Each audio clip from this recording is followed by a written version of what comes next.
Painted painless learning. Hello, કેમ છો dear student? સ્વાગત કરું છું તમારું પેઇન્ટેડ લર્નિંગમાં. આજના લેક્ચરની અંદર તમારા માટે ગુડ ન્યૂઝ છે, સાથે એનાલિસિસ છે. બરાબર ને? ગુડ ન્યૂઝ કે રિઝલ્ટ ક્યારે આવવાનું છે તો તમને ખબર હશે, પણ 10મા વાળાનું શું રિઝલ્ટ છે એનું એનાલિસિસ પણ કરીને કહીશ કે કેટલા ટકા લોકો પાસ થયા છે અને કેટલા ટકા લોકો ફેલ થયા છે. અને આવી રીતના ફોન આવ્યો હોય તો એને કરી નાખવાનું કટ, કારણ કે આપણે તો શૂટિંગ કરીએ છીએ. હાલો તો હવે આગળ વ્યા જઈએ. દીકુડા લ્યો ભાઈ.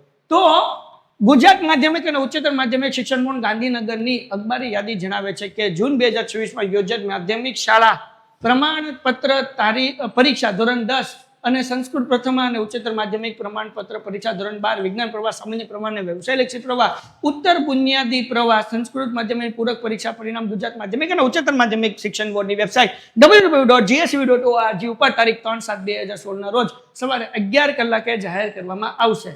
વિદ્યાર્થીઓનું પરિણામ પોતાના પૂરક 2026, હવે જો આપણને હું કીધું, ધોરણ 10 અને ધોરણ 12 આ બેની એક જ તારીખ છે, એટલે આજે ઓલરેડી 3 તારીખ થઈ ગઈ છે. તો તમે આજે તમારું રિઝલ્ટ જે છે એ ચેક કરી શકશો. આ બંનેની તારીખ એક જ છે, બરાબર. 11 કલાકે જાહેર કરવામાં આવશે. વિદ્યાર્થીઓનું તેમનું પરિણામ પોતાનું પૂરક પરીક્ષા 2016માં પરીક્ષાનો બેઠક ક્રમાંક એટલે કે સીટ નંબર દાખલ કરીને મેળવી શકશે, અને વોટ્સઅપ નંબર આપ્યો છે ત્યાંથી પણ તમે મેળવી શકશો. અને ગુણપત્રક અને પ્રમાણપત્ર તમારી શાળામાં મોકલી દેવામાં આવશે. અને પરીક્ષા બાદ ગુણ ચકાસણી કે દફતર ચકાસણી, નામ સુધારણા કે ગ્રુપ સુધારણા, ગુણ ત્રુટિ અસ્વીકાર્ય કે પરીક્ષામાં પુનઃ ઉપસ્થિત થવા માટેની જરૂરી સૂચનાઓ સાથે પરિપત્ર શાળાઓના બોર્ડની વેબસાઇટ પરથી ડાઉનલોડ કરીને અનુસાર યોગ્ય કાર્યવાહી કરવાની રહેશે. એટલે તમારા નામમાં કંઈ ભૂલ આવી હોય તો તમે તમારા પ્રિન્સિપલને કહેશો તો તમારી શાળાના પ્રિન્સિપલ જે છે એ તમારા બદલે બધી પ્રોસેસ કરી દેશે. એમાં તમારે કંઈ કરવા નથી, પણ કંઈ ભૂલ જણાય કે મિસ્ટેક હોય તો તમે કહી શકો. પણ ધોરણ 10 અને 12 બેયનું પરિણામ જે છે એ આજે જ છે ભાઈ, 3 તારીખે આજે જ છે, 10 અને 12. હવે જોઈએ પરિણામ કેટલા ટકા આવ્યું. તો તમે ઓલરેડી કેટલા લોકો પૂરક પરીક્ષાવાળા પાસ થયા છો, કેટલા લોકો હજી પાસ નથી થયા એ જરાક જણાવી દે. બીજી વસ્તુ, ખાલી 30% લોકો ધોરણ 10ના પાસ થયા છે. કેટલા ટકા લોકો? ખાલી 30% લોકો. હું તમને દેખાડું. જો હવે કુલ વિદ્યાર્થી જે છે ને પૂરક પરીક્ષામાં બેઠા હોય એવા 1,21,439 વિદ્યાર્થી હતા. એમાંથી 93,000 વિદ્યાર્થી ઉપસ્થિત રહ્યા હતા, બાકી બધા ઉપસ્થિત નહોતા રહ્યા, ગેરહાજર રહ્યા હતા. બરાબર.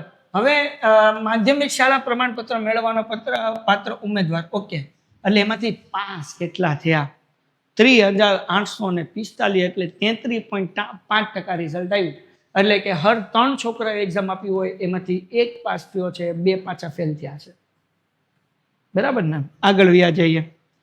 આમાંથી કુમાર કેટલા છે? કુમાર તો અમારા કુમાર છે, એનું રિઝલ્ટ તો જો 29.86%. જો 72,000 વિદ્યાર્થી, 72,321 વિદ્યાર્થી હતા, એમાંથી 61,000 એક્ઝામ દેવા ગયા, એમાંથી 18,399 વિદ્યાર્થી ખાલી પાસ થયા છે, એટલે કે 29.86% પાસ થયા, બાકી ફેલ થયા છે. કન્યાની વાત કરીએ તો 49,118 વિદ્યાર્થી બહેનો જે હતી, વિદ્યાર્થીનીઓ એવું આવે ને, એ ફેલ થયા હતા. એમાંથી પાસ કેટલા થઈ ગયા? તો કે એમાંથી ઉપસ્થિત કેટલા રહ્યા? તો કે 31,000 ઉપસ્થિત રહ્યા, એમાંથી 12,446, એટલે 39.26% બહેનો પાસ થઈ ગઈ. બાકીની મોટામાંથી 60% જે છે એ બહેનો ફેલ થઈ છે. ઓવરઓલ રિઝલ્ટ જે છે એ 33% છે. હવે આ જે ફેલ થયા છે પાછા, એ વિદ્યાર્થીઓ પાછી મહેનત શરૂ કરી દે. તમારા લોકોને ફેબ્રુઆરીમાં પાછું એક્ઝામ આપવાનું થશે ને નવેમ્બર મહિનામાં તમે પાછા ફોર્મ ભરી શકશો. તો ભણવાનું મૂકી નહીં દેતા, તમે થોડીક વધારે પ્રયત્ન કરજો. હવે તમારે કે વધારે સમય છે બેટા, જે નથી આવડતું એ પાયો મજબૂત કરો અને ફરીથી પ્રયત્ન કરો. 1 વાર કે 2 વાર એક્ઝામમાં ફેલ થવાથી કંઈ જિંદગી પૂરી થઈ જતી નથી.